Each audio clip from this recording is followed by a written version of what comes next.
Hello everyone, welcome to my channel.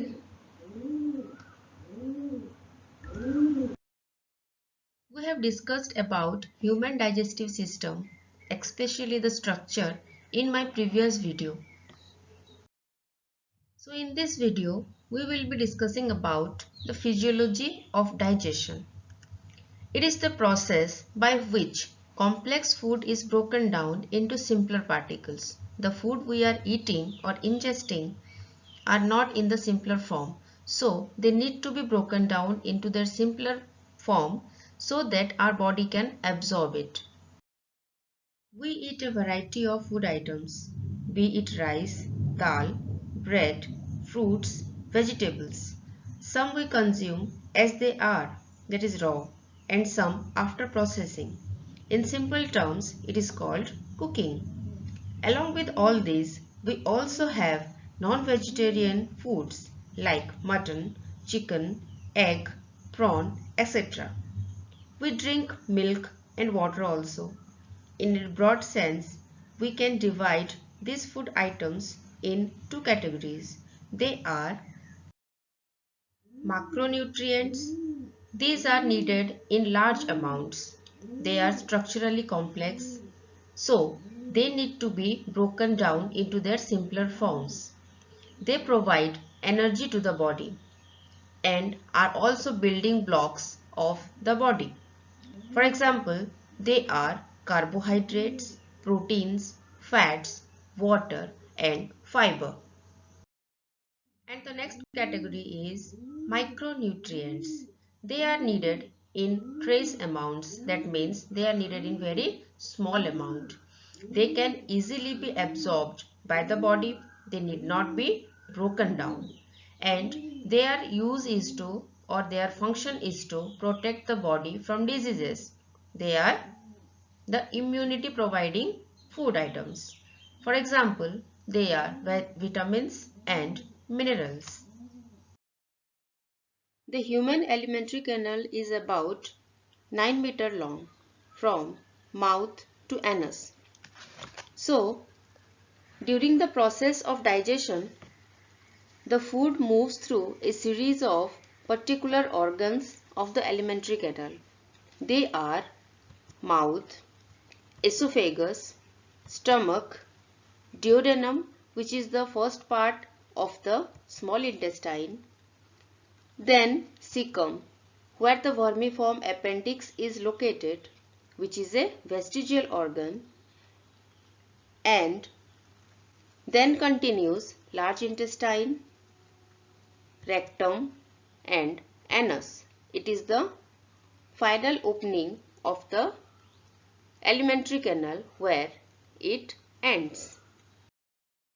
The various steps of digestion are ingestion, that means eating of food.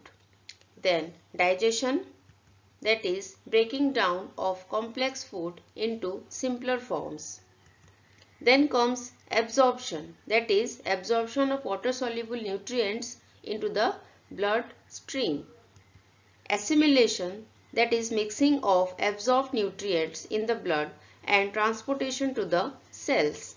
Last step is egestion, that is removal of undigested matter which are left after absorption. Let's see what ingestion is. It is simply eating of food. When we put food in our mouth, the process is called, or the step is called ingestion. After ingestion follows the process of digestion. Let's see what is it. After ingestion, the digestion starts in the mouth itself. Let's find out how. Both physical and chemical digestion starts in our mouth because the presence of teeth, tongue and salivary glands. The teeth carry out the physical digestion by chewing or cutting, tearing and grinding the food particles. And in this way, the carbohydrates in the ingested food is partially digested inside the mouth itself. The chemical digestion of the food is carried out with the help of the saliva that is secreted by the salivary glands, and starch, the complex part of the or complex form of the carbohydrate, is broken down or converted into glucose, that is the simpler form, by the help of the salivary amylase, that is an enzyme that is present in the saliva. And the function of tongue inside the mouth is nothing but mixing food with the saliva and swallowing of the food. After swallowing, the food bolus is pushed into the food pipe or the alimentary canal, through which it moves down to the stomach. Peristalsis is a wavy movement caused due to the contraction and expansion of the alimentary canal, and it is responsible for the movement of the food through the digestive system. Next phase of digestion is carried out in the stomach after food reaches there. Let's find out. The stomach is a J-shaped organ present at the left side of the abdomen under the diaphragm. Food is churned for about 3 hours and breaks down into small pieces. As a result, a semi-solid paste is formed. That means food is digested in the stomach for about 3 hours. Glands on its wall secrete gastric juice. The gastric juice contains HCl, that is hydrochloric acid, enzyme pepsin, and also mucus. The function of HCl is it turns the medium to acidic and also kills the bacteria which may be present in the ingested food.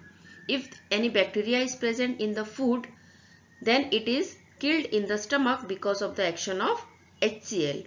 And in the medium, that is acidic medium, the enzyme pepsin can act very properly and protein is digested into smaller particles or smaller forms. The function of mucus is nothing but to protect the inner lining of the stomach wall from the acidic action of HCl. Otherwise, it will digest itself. After 3 hours, the food is converted into a mixture of acid and enzymes. Hence, it is now called as chyme or acetic chyme. Then it moves or pushed into the small intestine for further digestion. The duodenum is the first part of the small intestine which continues after the stomach. Its appearance is similar to that of English letter C. The inner lining of the duodenum contains Brunner's glands which secrete mucoid fluid. The texture of mucoid fluid is somewhat watery, enzyme-free and alkaline. The function is it protects the acidic activity of HCl. That is, it protects the inner lining of duodenal wall from HCl that is present in the acid chyme which was there in the stomach. The importance of duodenum lies in that it receives two important digestive juices from liver, that is the largest gland of our body, and pancreas, that is also an important gland. The bile juice is secreted from the liver and it is stored in the gallbladder, which is just a pouch. When the food is moved into the duodenum, the gallbladder is stimulated and squeezed so that the bile is pushed into the bile duct. In a similar way, the pancreatic juice is also secreted from the pancreas and pushed into the pancreatic duct. Just before they reach the duodenum, both the ducts combine to form a common duct that opens into the duodenum. So, the duodenum receives both the important juices or digestive juices which are necessary for the process of digestion. Let's find out what is the role of the bile juice that is secreted from the liver. The bile juice contains bile salts, bile pigments, cholesterol and phospholipids. The bile salts are partly lipid soluble and partly water soluble. It emulsifies the fat globules which are present in the chyme into small droplets, which increases the surface area for better digestion. The bile pigments are nothing but the products of dead RBCs or erythrocytes, which are mainly bilirubin and biliverdin, which gives the characteristic greenish yellow color to the bile juice.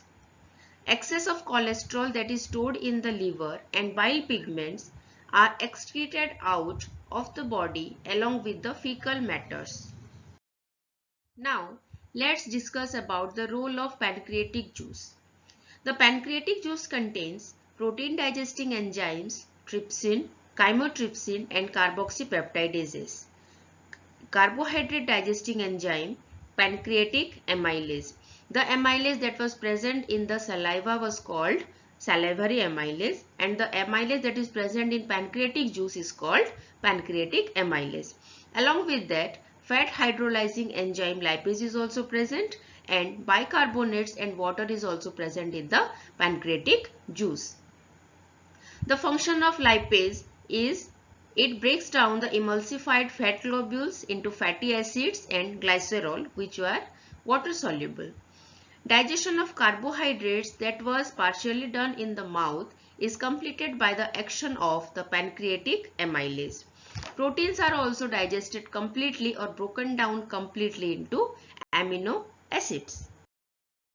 The bicarbonates that were present in the mucoid fluid combines with the bicarbonates of pancreatic juice, and now it is called intestinal juice or succus entericus.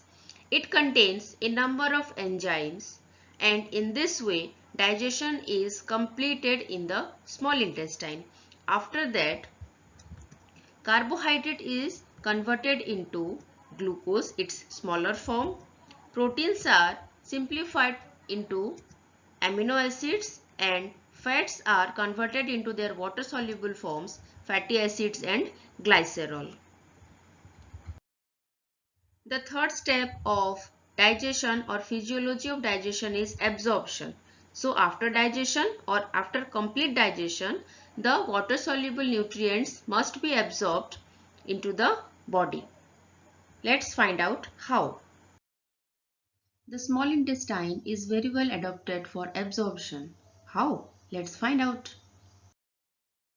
After digestion, the complex food molecules become simple and water soluble. Now the simple food particles enter the blood capillaries which are present in the villi inside small intestine. Villi are the inward foldings of the small intestine's inner wall and are provided with blood capillaries. Let's see.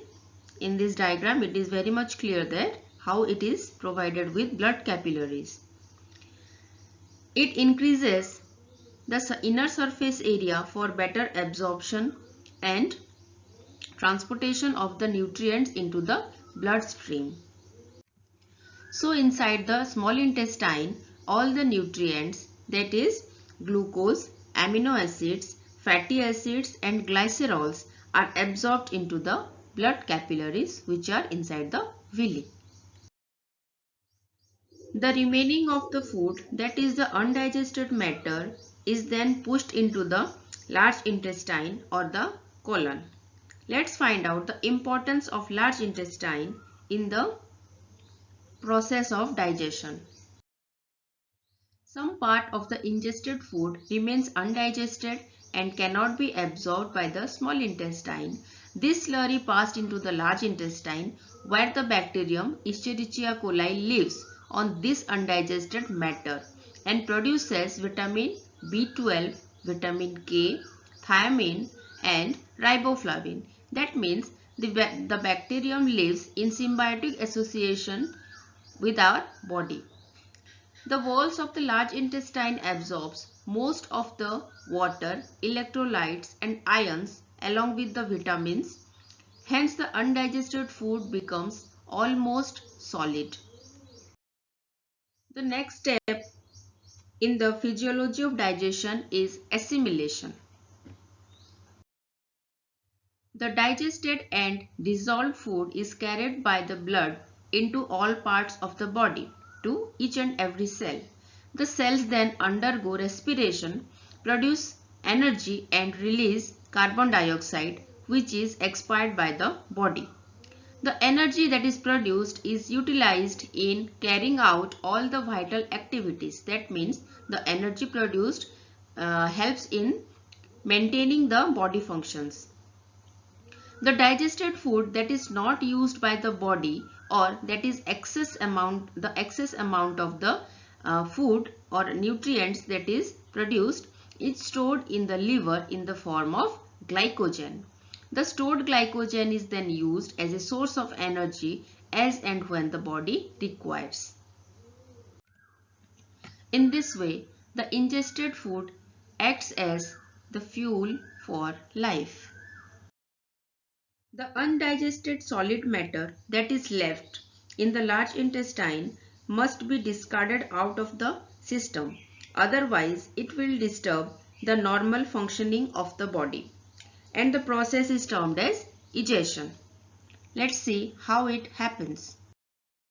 The solid matter that is left contains 30% of dead bacteria, 10 to 20% of fat, 2 to 3% of protein, and 30% of undigested roughage.